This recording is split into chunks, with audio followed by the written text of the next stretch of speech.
Public policy کی بھی بات ہوتی ہے، لیکن زیادہ تر وہاں بھی ٹریننگ جو ہے وہ فیلڈ سے متعلق کام کرنے سے ہوتی ہے، اور جو بھی دنیا کے اندر لیٹسٹ ہو رہا ہے اور جو بھی پاکستان کے اندر چینجز ہو رہی ہیں، اور یہ ہر دفعہ جب کورسز ڈیزائن ہوتے ہیں ہر گروپ کے لیے اس کے میں تبدیلیاں ہوتی ہیں، لیٹسٹ جو کچھ ہو رہا ہے پاکستان کے اندر اس کے حساب سے، اور دنیا میں جو کچھ چینجز آ رہی ہیں وہ لیٹسٹ نالج جو ہے نا ان کو دیا جاتا ہے۔ جب یہ 20 سے 21 میں جانا ہوتا ہے تو یہ ایپیکس ٹریننگ انسٹیٹیوٹ کے اندر جاتے ہیں، اور یہاں جو ہے فوکس جو ہے پبلک پالیسی پہ ہوتا ہے، کیونکہ اس کے بعد انہوں نے پاکستان کے اندر جو پبلک پالیسی فارمولیشن ہے اور جو اس کی امپلیمنٹیشن سٹریٹجیز ہیں اس میں انہوں نے اپنا کردار ادا کرنا ہوتا ہے۔ ناظرین، ٹریننگ جیسے میں نے کہا کہ بہت ہی آرگنائزڈ اور زبردست سسٹم ہے۔ میں نے ایپیکس ٹریننگ انسٹیٹیوٹ جو ہے، جس کا آپ اس کو نیشنل مینجمنٹ کالج کہتے ہیں، لیکن جب میں نے اس کو جوائن کیا تو اس وقت اس کو پاکستان ایڈمنسٹریٹو اسٹاف کالج کہتے تھے۔ میں نے گریڈ 17 میں وہاں جوائن کیا، اور 29 ایئرس کی سروس کے بعد میں سینئر فیکلٹی ممبر کی حیثیت سے وہاں سے 21 گریڈ میں ریٹائر ہوا۔ بے شمار ڈیلیگیشنز کو میں نے فارن کنٹریز میں ریپرزینٹ کیا اور ٹریننگ میں اپنا کردار ادا کیا۔ ان 29 ایئرس میں 1.5 سال نیپا لاہور میں بھی پوسٹڈ رہا، اور باقی میں نے سروسز جو ہے اپنی نیپا، کوئٹہ، کراچی اور پشاور میں بھی کچھ سر انجام دیتا رہا ٹریننگ کے حوالے سے۔ اب میرا جو پریشان میں ہوں آج کل وہ اس لیے کہ جہاں میں جاتا ہوں لوگ مجھے کہتے ہیں کہ سر جی یہ ٹریننگ دیتے سر جی، یعنی میں اس چیز کو اب خود سے ایڈمٹ کر رہا ہوں کہ سول سروس کے جو لوگ ہیں ان کی جو معاشرے کے اندر ایک پریسٹیجیس سروس ہونے کی وجہ سے ایک جو وقار تھا اس میں ڈکلائن ہے، اور میں 29 ایئر سے ان کو ٹریننگ دیتا رہا ہوں، تو ظاہر ہے کہ میرے دل میں ان کے لیے سافٹ کارنر ہے، اور جب بھی ان پہ کوئی انگلی اٹھتی ہے تو آپ یقین کریں مجھے ایسے لگتا ہے کہ جیسے میرے دل کو جو نا کچھ ہوا ہے۔ اس لیے میں نے سوچا کہ میں یہ ویڈیو ضرور آپ کو بناتا ہوں۔ ناظرین، 25-30 سال پہلے آفیسرز، زیادہ تر آفیسرز جو تھے وہ بائی بک چلتے تھے، اور کسی سیاستدان کی جب وہ منسٹر بنتے تھے یا کوئی بھی پوزیشن لیتے تھے، کسی کی یہ جرت نہیں ہو سکتی تھی کہ یہ جو اپ رائٹ قسم کے آفیسرز ہیں ان کو کوئی غیر قانونی یا غیر آئینی کام جو ہے نا وہ کہیں۔ یہ ان کا ایک بہت رسپیکٹ تھی، بڑی ڈگنیٹی تھی، بڑا وقار تھا۔ میں نے خود اپنی آنکھوں سے دیکھا ہے اور آبزرو کیا ہے۔ جب میں ایز سینئر فیکلٹی ممبر ان کے ساتھ ان کی اسائنمنٹس کا سپروائزر ہوتا تھا یا ان کو کام کرواتے تھے، تو میں نے دیکھا کہ ان کے انٹلیکٹ کو کوئی بندہ ڈاؤٹ نہیں کر سکتا۔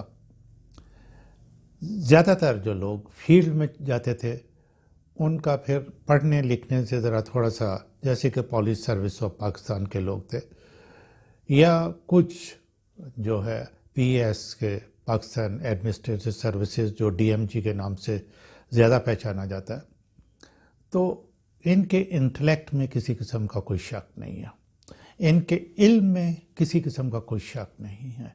کیا صحیح ہے اور کیا غلط ہے، کیا آئینی ہے، کیا قانونی ہے، کیا رولز اور ریگولیشنز کے مطابق ہے، یہ سارا کچھ ان کو معلوم ہے۔ لیکن اب کیا ہوا کہ انہوں نے ایسا کرنا شروع کر دیا کہ نہ آئین دیکھتے ہیں، نہ قانون دیکھتے ہیں، نہ پروسیجرز اور رولز دیکھتے ہیں، اور لوگ ان کی عزت کرنا چھوڑ گئے ہیں۔ میرے لیے یقیناً پریشانی کی بات ہے۔ پہلے ان پہ کرپشن کے الزامات لگنا شروع ہوئے، اور پھر میڈیا نے خاص طور پہ ٹیلی ویژن چینلز نے بھی بیٹھ کے یہ کہنا شروع کر دیا کہ یہی وہ لوگ ہیں جن کو کہ سارے راستے معلوم ہیں کہ کرپشن کیسے کی جاتی ہے، اور یہی جو ہے پولیٹیکل باسز کو راستے بتاتے ہیں کہ کرپشن اس طرح کی جا سکتی ہے۔ یہ اور بھی افسوسناک بات ہے۔ آپ ذرا ان 2 کلپس کو دیکھیں۔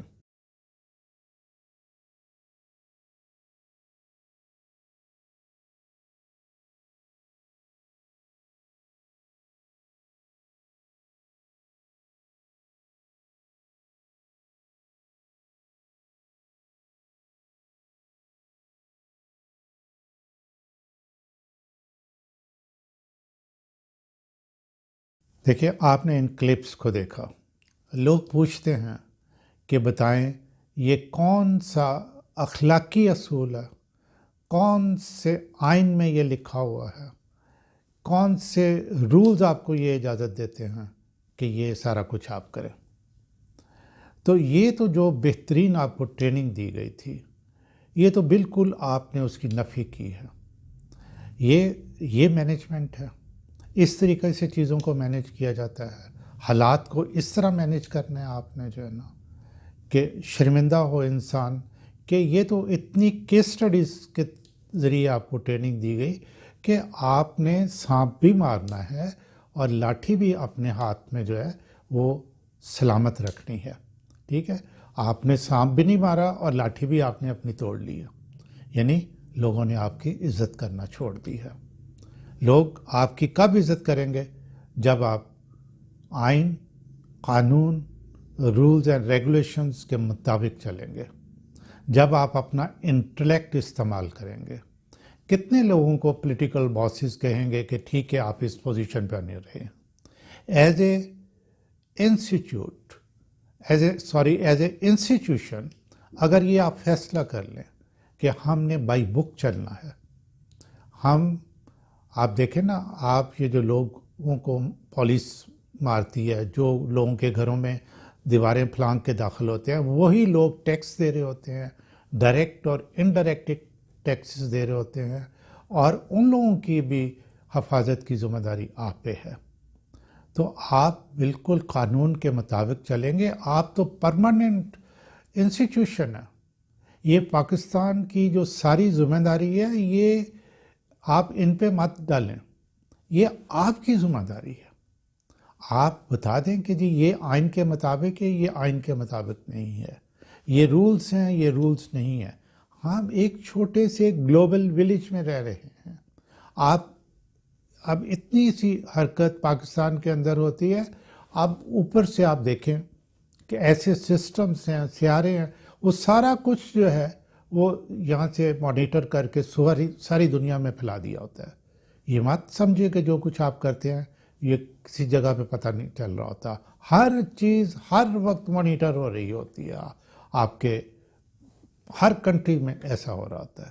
اب پاکستان پہ تو خاص طور پہ جو نظر ہے، تو اس لیے میں آپ سے یہ کہوں گا خاص طور پہ PAS پاکستان ایڈمنسٹریٹو سروسز اور پولیس سروس آف پاکستان کے افسران سے کہ آپ سٹرکٹلی بائی بک چلیں۔ رازق اللہ ہے، قرآن پاک میں وہ خود کہتا ہے کہ میں رازق ہوں۔ جہاں سے آپ کو رزق ملنا ہے آپ یقین کریں وہ رزق اتنا ہی ملنا ہے۔ یہ آپ کے اختیار میں ہے کہ وہ رزق آپ حلال طریقے سے حاصل کر لیں یا حرام طریقے سے حاصل کر لیں۔ بہت سی مثالیں آپ کو ہسٹری میں ایسے مل جائیں گی کہ وہ رزق ان کو ملنے والا تھا حلال طریقے سے، لیکن ان انسان کی جو ایک خواہش ہوتی ہے اس نے غلط کام کر کے اسی رزق کو حرام بنا دیا۔ رزق آپ کو اتنا ہی ملنا ہے جتنا کہ اللہ نے آپ کے جنم لکھا ہے۔ کوشش کرنا آپ کا کام ہے، لیکن اگر حلال ذرائع سے آپ کوشش کریں گے تو آپ کو وہ ملے گا۔ تو میں صرف اتنا جو آپ سے گزارش کرنا چاہتا ہوں کہ آپ سیاستدانوں کی باتوں پہ مت جائیں۔ آپ کو ٹریننگ دی گئی، جو اتنا ٹریننگ پہ انہی لوگوں کے ٹیکسز سے آپ کے اوپر اتنا پیسہ خرچ کیا گیا، آپ اس ٹریننگ کے مطابق چلیں اور بالکل پرواہ نہ کریں۔ آپ کو زیادہ سے زیادہ یہ کیا جائے گا جی آپ آئی جی نہیں رہے، آپ چیف سیکرٹری نہیں کرے، کیا فرق پڑتا ہے جی اس سے؟ لیکن جو آپ کا وقار بلند ہوگا کہ آپ نے اپنی پوزیشن چھوڑ دی لیکن آپ نے غلط کام نہیں کیا، وہ آپ کی پوری ایک سروس جو ہے وہ یاد رکھے گی، آپ کو اپ رائٹ پرسن جو ہے نا وہ کہا جائے گا، آپ کے دل میں اطمینان ہوگا، آپ کے بچے آپ پہ فخر کر سکیں گے۔ یہ میں سب کے لیے کہہ رہا ہوں، یہ کسی ایک پولیٹیکل پارٹی سے کوئی تعلق نہیں ہے اس چیز کا، صرف پاکستان اور میں پبلک کی بات کر رہا ہوں، کیونکہ پبلک جو ہے وہ ٹیکسز دے رہے ہیں، پیسے جمع کر رہے ہیں، اس سے اسٹیٹ کا نظام چلانے کے لیے آپ کی سروس جو ہے وہ پرماننٹ ہے، آپ کا جو سول سروس کی جو انسٹیٹیوشن ہے یہ پرماننٹ ہے اور سب سے زیادہ بلند وقار والی ہے، تو میں اس کا وقار پہلے کی طرح دیکھنا چاہتا ہوں۔ تو میرا پیغام یہ ہے کہ be loyal to the state, یہی اچھی بات ہے، اسی سے آپ کا وقار جو ہے بلند ہوگا، کسی پولیٹیکل باس کو لائل ہونے کی ضرورت نہیں ہے، ٹھیک ہے؟ آپ کو جس چیز کی تنخواہ مل رہی ہے وہ یہ ہے کہ آپ اسٹیٹ کے ساتھ آپ کی لائلٹی ہونی چاہیے، پبلک سروس آپ کی لائلٹی ہونی چاہیے۔ امید ہے میری آپ ان گزارشات پہ ذرا غور کریں گے۔ اللہ آپ کا حامی و ناصر ہو۔ خالد اقبال کی طرف سے آپ سب کے لیے بہت دعائیں۔